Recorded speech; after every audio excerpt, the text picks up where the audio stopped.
Hey, fractured headlines here. Lovely day for a walk. Lovely day for a talk. You know, recently in Washington, we had the extreme honor of hosting the Crown Prince of Saudi Arabia. Or I should say Donald Trump had the extreme honor and pleasure of hosting the most honorable and distinguished guest, the Crown Prince of Saudi Arabia.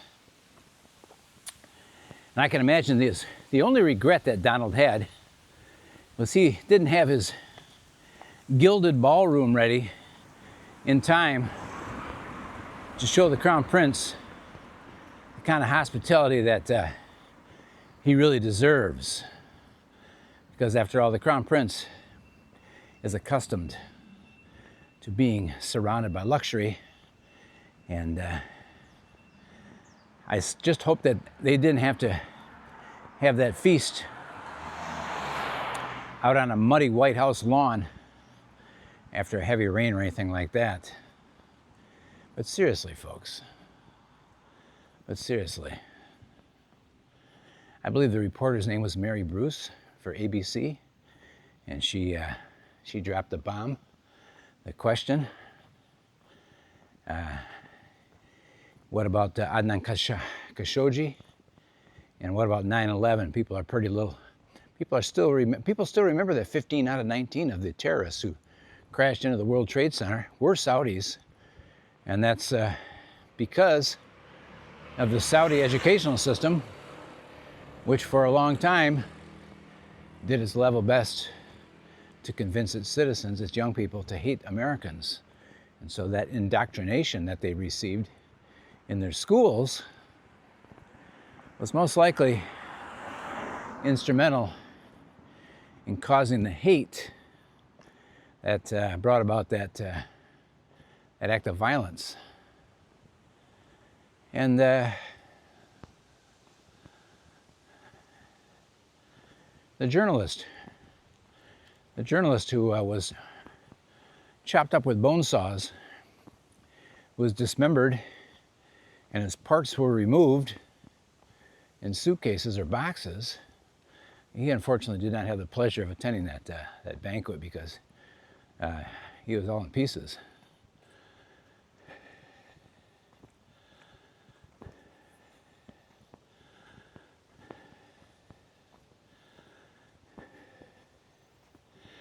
You know, Crown Prince is exactly the kind of guest that a $300 or $400 million gold trim, over the top, ridiculously swank ballroom would have been perfect for. What a shame it wasn't ready on time. How unfortunate. But at least our president can console himself with the fact that the Saudis will be buying some of those fancy fighter jets that flew overhead during the dinner in a display of wealth and power and glory. And so the Crown Prince, he'll have his hands on some more of those American fighter jets soon. And if there's an opportunity for grift on either end, I'm sure both Mr. Trump and the Crown Prince of Saudi Arabia have explored those options as well. I mean, fighter jets ain't cheap. Must be some kind of a commission on arranging the sale. It's got to be some consideration. Maybe not a direct payoff, but hey, Trump's got kids. They do business around the world.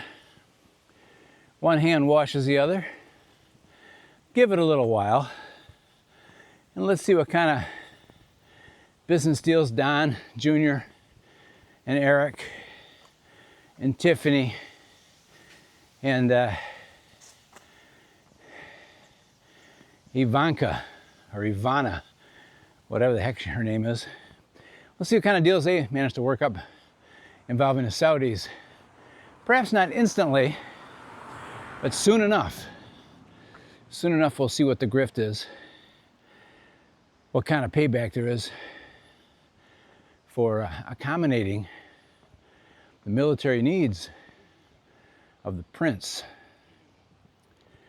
Well, you got to give it to that reporter for coming up with those questions. It was a fantastic move. It's unfortunate that now she'll probably have to go into hiding.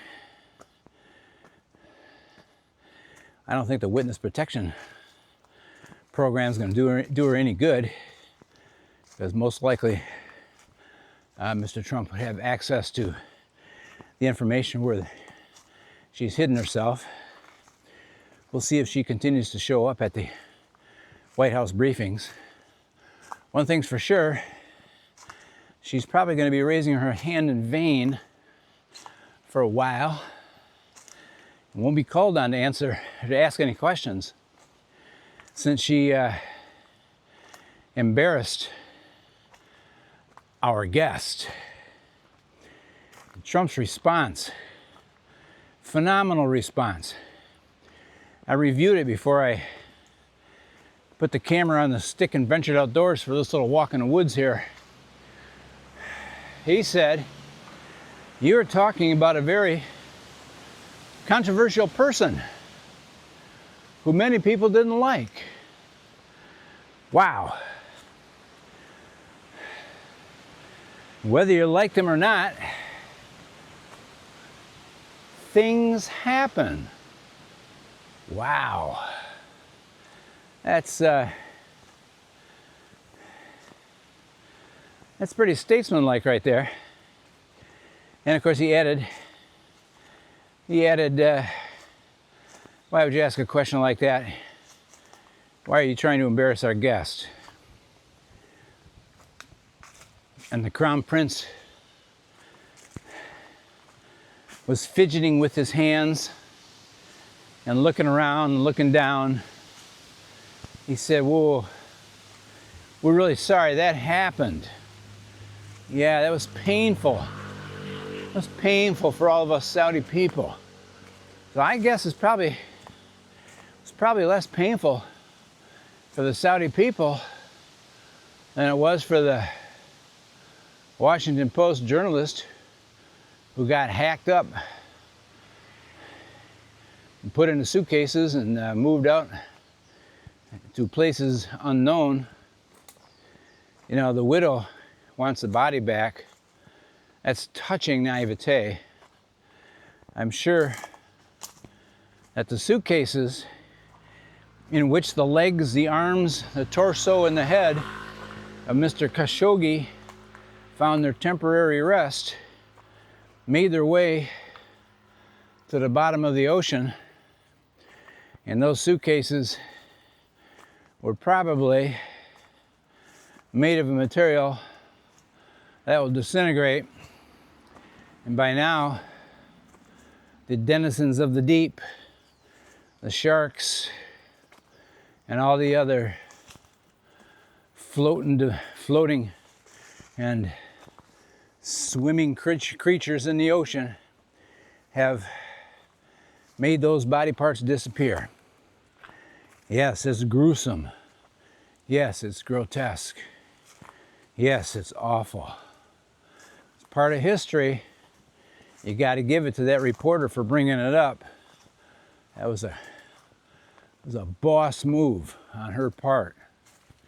We can only hope the rest of the press corps also remembers to ask the tough questions when we have unsavory people coming to visit us in Washington. And I say us, Trump represents us. He's the president. So the people who he decides to break bread with are certainly a reflection. That choice is certainly a reflection on all of us.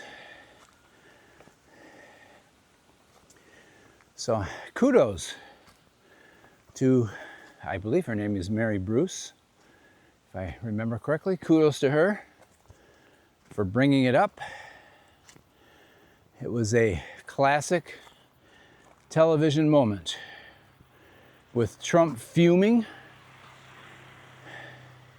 Trump angry, barely in control, snapping at the reporter, and turning to the Crown Prince and saying, I'm sure this gentleman had nothing to do with it or knew nothing about it. And if you believe that, I've got a whole case of really good snake oil that will cure all your ills. And it's pretty inexpensive as well. So yeah, just contact Fractured Headlines and we'll get that case of snake oil out to you just as soon as we can. We'll tell you where to direct the payment. If that's not enough for you, we can sell you a bridge too, or a slice of road, or a box of monkeys, or whatever floats your boat.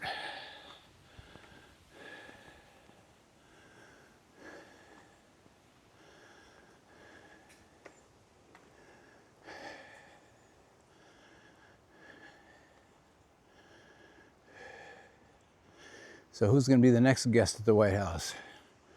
Viktor Orban?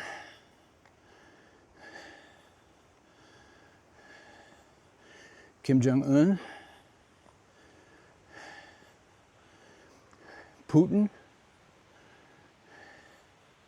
If it's a dictator, if it's a war criminal, if it's a despot, you can be sure they'll be coming to visit Washington soon. And like I say, it's just a damn shame that we don't have that ballroom ready. Because wouldn't it be a ball, huh? Wouldn't it be fantastic to be able to host these people in the splendor to which throughout their privileged lives they have become accustomed. So yeah, don't be careful now. Don't be a controversial person, yeah, because whether folks like you or not, things happen. You can take it to the bank. That's what our president told us. Things happen.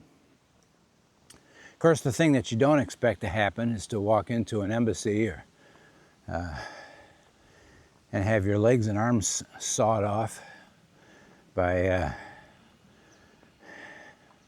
bone saw wielding dismemberment experts. You don't expect that to happen. But that is one of the things that could happen. I don't expect it's going to happen to Mary Bruce. I think it's going to be a little more mundane. She won't be called on anymore to ask questions. She might get banned from the White House briefing from the press corps.